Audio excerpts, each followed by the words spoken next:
Aditya ultra steel limited ये एक Gujarat based company है। इस कंपनी का रेवेन्यू बेस वो काफी बड़ा है एंड ये कंपनी अपना आईपीओ एसएमई कैटेगरी में लेकर आ रही है।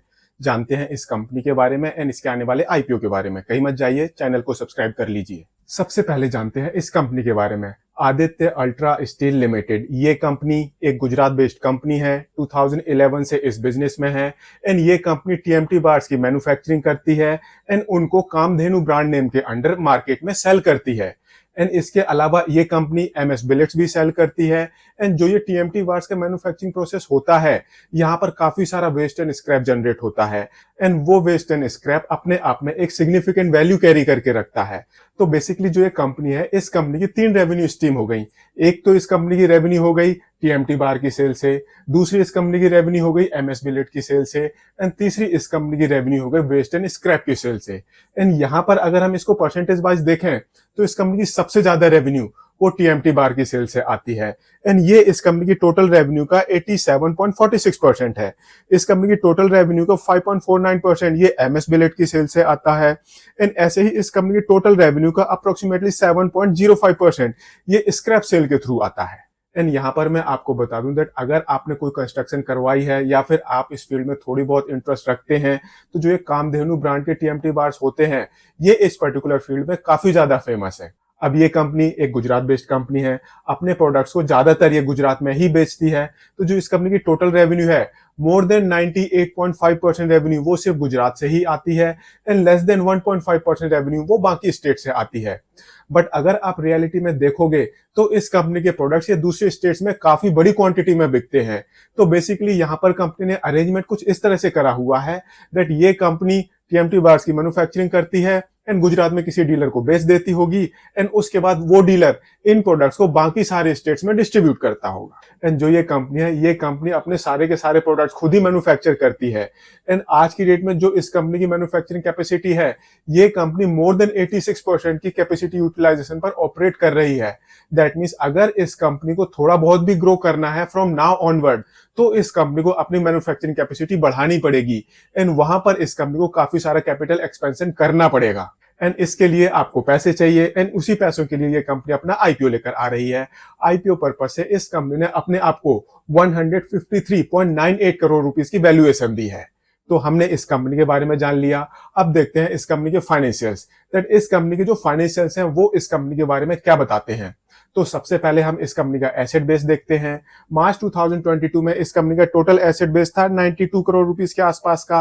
अगले साल ये बढ़कर 97 करोड़ रुपीस को क्रॉस कर गया है एंड मार्च 2024 में इस कंपनी का टोटल एसेट बेस ये 147 करोड़ रुपीस को क्रॉस कर गया है। ऐसे ही अगर हम इस कंपनी की रेवेन्यू देखें तो इस कंपनी का रेवेन्यू बेस ये काफी बड़ा है। मार्च 2022 में इस कंपनी ने टोटल रेवेन्यू अचीव करी थी 516 करोड़ रुपीस की। अगले साल ये बढ़कर 530 करोड़ रुपीस को क्रॉस कर गई है एंड मार्च 2024 में इस कंपनी का टोटल रेवेन्यू ये 588 करोड़ रुपीस को क्रॉस कर गई है। यहाँ पर हमें ग्रोथ कोई ज्यादा नजर नहीं आ रही है, बट जो कंपनी का रेवेन्यू बेस है वो काफी बड़ा है एंड ऐसे ही ये कंपनी एक प्रॉफिटेबल कंपनी है। पिछले 3 सालों में इस कंपनी ने प्रॉफिट कमाया है। मार्च 2022 में इस कंपनी ने प्रॉफिट कमाया था 4.89 करोड़ रुपीस का। अगले साल कम होकर 2.78 करोड़ रुपीस पर आ गया है एंड मार्च 2024 में इस कंपनी ने अप्रोक्सीमेटली 8 करोड़ रुपीस का प्रॉफिट कमाया है।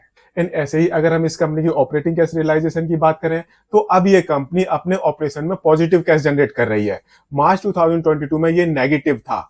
मार्च 2022 में इस कंपनी ने अपने ऑपरेशन में नेगेटिव कैश जनरेट किया था 6.18 करोड़ रुपीस का। अगले साल ये बढ़कर पॉजिटिव हो गया है, 8.41 करोड़ रुपीस का हो गया है एंड मार्च 2024 में इस कंपनी का टोटल ऑपरेटिंग कैश रियलाइजेशन ये 9.13 करोड़ रुपीस का हो गया है। एंड इस टाइम में इस कंपनी की बुक्स में मोर देन 54 करोड़ रुपीस की बोरोइंग है एंड पिछले साल इस कंपनी ने अप्रोक्सीमेटली 6.5 करोड़ रुपीस की फाइनेंस कॉस्ट इनकर करी थी। ये थोड़ा सा कंसर्निंग है इस कंपनी के हिसाब से। रेवेन्यू बेस काफी बड़ा है, बट अगर आप इस कंपनी की प्रॉफिटेबिलिटी, इस कंपनी की ऑपरेटिंग कैश रियलाइजेशन को इस कंपनी की डेट एंड फाइनेंस कॉस्ट के साथ कंपेयर करोगे तो फिर आपको एक काफी कंसर्निंग पिक्चर नजर आएगी। एंड ये जो कंसर्निंग पिक्चर है ये और बड़ी हो जाती है जब कंपनी के जो मार्जिन होते हैं वो काफी थिन होते हैं। इस कंपनी के जो एबिटा मार्जिन, पैट मार्जिन है वो काफी थिन है। ये कंपनी अप्रोक्सीमेटली 6.5% के ग्रॉस मार्जिन पर ऑपरेट कर रही है, 3.06% के एबिटा मार्जिन पर ऑपरेट कर रही है, 1.35% की इस कंपनी के पैट मार्जिन है। बट जो इस कंपनी की रिटर्न ऑन इक्विटी है ये अप्रोक्सीमेटली 24% की है, एंड इस कंपनी की रिटर्न ऑन कैपिटल एम्प्लॉयड ये अप्रोक्सीमेटली 19% की है। अब सी जो इस कंपनी के प्रॉफिटेबिलिटी मार्जिन है वो थोड़े से कम है, काफी थिन है, एंड ये थोड़ी सी कंसर्निंग पिक्चर दिखाता है बिकॉज कंपनी का जो प्रॉफिट बेस है थोड़ा सा कम है, कंपनी के जो ऑपरेटिंग कैश रियलाइजेशन का बेस है वो भी थोड़ा सा कम है, एंड ऐसे टाइम में इस कंपनी की बुक्स में मोर देन 54 करोड़ रुपीस की बोरोइंग है। इस कंपनी ने पिछले साल अप्रोक्सीमेटली 6.5 करोड़ रुपीस की फाइनेंस कॉस्ट इनकर करी थी। तो ये एक कंसर्निंग पिक्चर है, एंड इस कंसर्निंग पिक्चर को ठीक करने के लिए ये कंपनी अपना आईपीओ लेकर आ रही है। इस कंपनी का टोटल आईपीओ साइज है 45.88 करोड़ रुपीस का, 59 रुपीस से 62 रुपीस का प्राइस बैंड है, 2000 शेयर्स का लॉट साइज है। इस हिसाब से जो आपकी मिनिमम इन्वेस्टमेंट होगी ये होगी 1,24,000 रुपीस की। 9 सितंबर को आईपीओ ओपन होगा, 11 सितंबर को आईपीओ क्लोज हो जाएगा, एंड 16 सितंबर को इस कंपनी की लिस्टिंग होगी।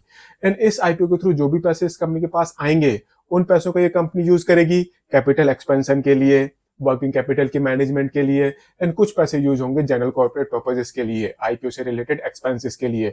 तो बेसिकली जो ये इस कंपनी का आईपीओ है, इस आईपीओ की वजह से जो इस कंपनी की फ्यूचर रेवेन्यू जनरेटिंग कैपेसिटी है वो बढ़ने वाली है, जो इस कंपनी के प्रॉफिट है वो भी बढ़ने वाला है। एंड जब भी ऐसा होता है तो जो कंपनी का शेयर प्राइस होता है वहां पर हमें एक काफी अच्छा रन देखने को मिलता है। तो अब क्वेश्चन आता है, क्या आपको इस कंपनी के आईपीओ को सब्सक्राइब करना चाहिए या नहीं? तो सी ये एक एसएमई आईपीओ है, पर जो कंपनी के प्रोडक्ट का ब्रांड है वो काफी स्ट्रॉन्ग है। कंस्ट्रक्शन इंडस्ट्री में इस कंपनी का जो ब्रांड है वो काफी फेमस है। बट अगेन एसएमई कंपनी है, थोड़ा सा नेगेटिव रहेगा। कंपनी की रेवेन्यू बेस बहुत बड़ा है, प्रॉफिटेबिलिटी बेस बहुत कम है। कंपनी का जो ऑपरेटिंग कैश रियलाइजेशन है वो एक किस्म से सफिशिएंट है इस कंपनी के डेट को सर्विस करने के लिए, बट ये एक कंफर्टेबल पोजीशन नहीं दिखाता। बट जिस डेट में इस कंपनी का आईपीओ ओपन हो रहा है वहां पर बहुत सारे आईपीओ ओपन हो रहे हैं, तो देयर आर चांसेस दैट इस कंपनी के आईपीओ को कोई ज्यादा बेटर रिस्पॉन्स ना मिले। ये भी हो सकता है दैट इस कंपनी के आईपीओ की लिस्टिंग भी इतनी बेटर ना हो, बिकॉज इस पर्टिकुलर टाइम पीरियड में बहुत सारे आईपीओ ओपन हो रहे हैं। मैं इस कंपनी के आईपीओ को सब्सक्राइब नहीं करने वाला। मेरे डिसीजन पर आप अपना डिसीजन बिल्कुल मत लें, अपना डिसीजन थोड़ा सा सोच समझ कर लें एंड इन्वेस्टमेंट एडवाइजर से कंसल्ट करने के बाद लें। एंड अगर आपको ये वीडियो पसंद आया हो तो इसको लाइक शेयर जरूर करें एंड चैनल को सब्सक्राइब करें।